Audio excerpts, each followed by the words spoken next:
Mekanisme pergerakan pada haiwan. Haiwan-haiwan mempunyai adaptasi badan untuk bergerak di dalam habitat masing-masing. Sebagai contohnya, ikan mempunyai sirip untuk berenang dalam air. Burung mempunyai sayap untuk terbang. Manakala haiwan darat mempunyai keempat-empat kakinya untuk berlari, melompat atau berjalan. Haiwan-haiwan ini juga perlu mengatasi beberapa masalah seperti kestabilan berat badan dan rintangan air untuk membolehkannya bergerak dengan mudah.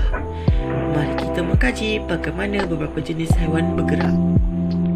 Pergerakan cacing tanah.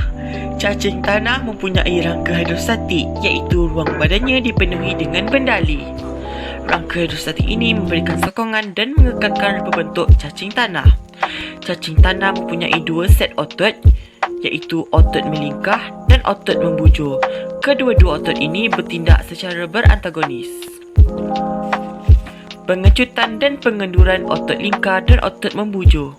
Apabila otot lingkar mengecut, otot membujur mengendur, segmen cacing tanah menjadi panjang dan mengecil.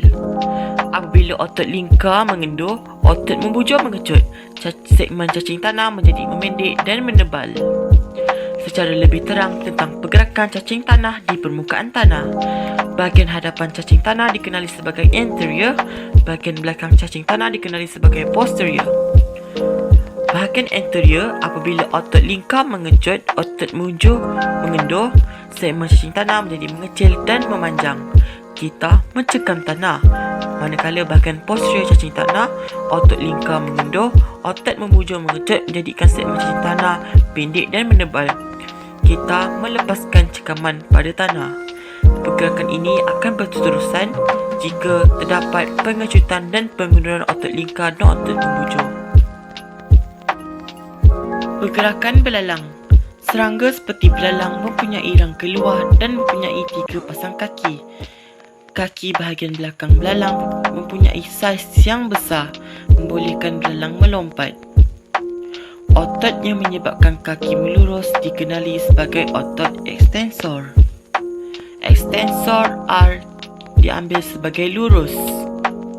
Manakala otot yang menyebabkan kaki belalang membengkok dikenali sebagai otot fleksor.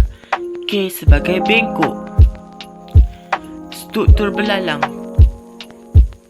Bahagian ini ialah otot fleksor, bahagian atas ialah otot ekstensor. Pergerakan belalang. Sebelum melompat, kaki dibengkokkan ataupun dilipatkan. Tenaga disimpan di dalam tendon. Semasa kaki belalang dilipat, otot fleksor mengecut, otot ekstensor mengendur. Semasa belalang melompat, kaki melurus. Tenaga yang disimpan akan dilepaskan menghasilkan daya tolak belalang ke atas. Semasa itu, struktur otot ekstensor menjadi mengecut dan otot fleksor mengendur. Pergerakan melompat belalang akan berterusan jika berlakunya pengecutan dan pengenduran otot fleksor dan ekstensor. Pergerakan ikan. Ikan merupakan haiwan akuatik. Semasa berenang, ikan menghadapi rintangan air.